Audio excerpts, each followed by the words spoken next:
Online जुआ खेलते हैं तो हो जाएं सावधान, वरना देनी पड़ सकती है अपनी जान। जैसे जैसे लोग हाईटेक हो रहे हैं, वैसे वैसे लोगों का जीने का तरीका और रहन सहन भी हाईटेक हो रहा है। यहाँ तक कि अब लोगों के खेलने का तरीका भी हाईटेक हो गया है। और इसी का नतीजा है कि कई सारी ऑनलाइन गेमिंग कंपनियां अपने क्लिक पर दिखाई देती हैं। लोगों के बदलते इसी मिजाज को देखते हुए गेमिंग कंपनियां लोगों को लालच देकर अपने झांसे में ले रही हैं। इसके बाद शुरू होता है यूजर्स के बर्बाद होने का सिलसिला। तो आइए सबसे पहले आपको बताते हैं कि ये कैसे लोगों को अपने जाल में फंसाती हैं। दरअसल फ्री गिफ्ट्स या पैसे के चक्कर में लोग इन गेम्स को खेलना शुरू करते हैं। कई सारी कंपनी इस तरह की ऑनलाइन गैम्बलिंग को बढ़ावा दे रही हैं। कई बार तो शुरू में ये कंपनियां लोगों को लुभाने के लिए छोटा मोटा अमाउंट या फिर कोई फ्री वाउचर्स दे भी देती हैं। एक बार जैसे ही पैसा गेम खेलने वाले के अकाउंट में आता है तो उसे लगता है कि ये गैम्बलिंग बहुत फायदे की चीज है, और फिर वो धीरे धीरे इसके जाल में फंसता ही चला जाता है। ऑनलाइन गैम्बलिंग वाली ये कंपनी इस तरह से काम करती है कि लोगों को इसकी लत पड़ जाती है।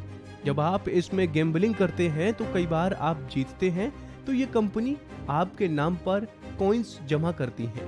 ये दिखाया जाता है कि अब आपके पास लाखों रुपए के कॉइन्स हैं, लेकिन जब आप इन्हें निकालने की कोशिश करते हैं तो आपको कोई लुभावनी डील देकर ये करने से रोका जाता है, या फिर ये कहा जाता है कि गेम पूरा होने पर ही आप इन रुपयों को अपने अकाउंट में ट्रांसफर कर सकते हैं। इंटरनेट पर इस तरह की गैम्बलिंग पर कई गेम बनाए गए हैं। 3 पत्ती, rummy, casino, blackjack, poker, ना जाने कितने ही ऐप हर साल लाखों लोगों को इस मानसिक बीमारी का शिकार बना रहे हैं।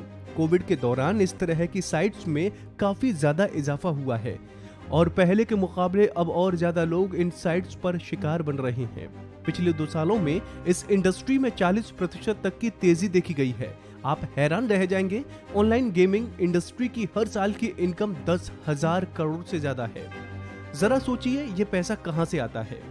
दरअसल ये वो ठगी है जिसमें पीड़ित शख्स आखिरी तक ये नहीं समझ पाता कि वो एक बहुत बड़े रैकेट का हिस्सा बन चुका है, और जब समझ आता है तब तक वो अपना सारा पैसा गंवा चुका होता है।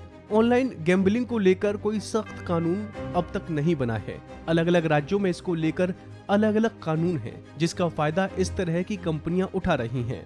कानून की नजर में इंटरनेट पर मौजूद ऑनलाइन गेम्स 2 हिस्सों में बांटा जा सकता है, एक चांस गेम और दूसरा स्किल गेम्स। चांस गेम यानी जिसमें आपको सिर्फ किस्मत आजमानी है। इस तरह के गेम्स को गैम्बलिंग माना जाता है, जो पूरी तरह से अवैधानिक है। वहीं अगर किसी गेम को खेलने के लिए आपको मेहनत करनी पड़ रही है या फिर आपका स्किल उसमें चाहिए तो वो गेम लीगल माना जाता है। लेकिन ज्यादातर कंपनी सख्त कानून न होने का फायदा उठाती हैं और धड़ल्ले से लोगों को ठगती हैं। तो ऐसे ही तमाम अपडेट्स के लिए आप बने रहिए वन इंडिया हिंदी के साथ।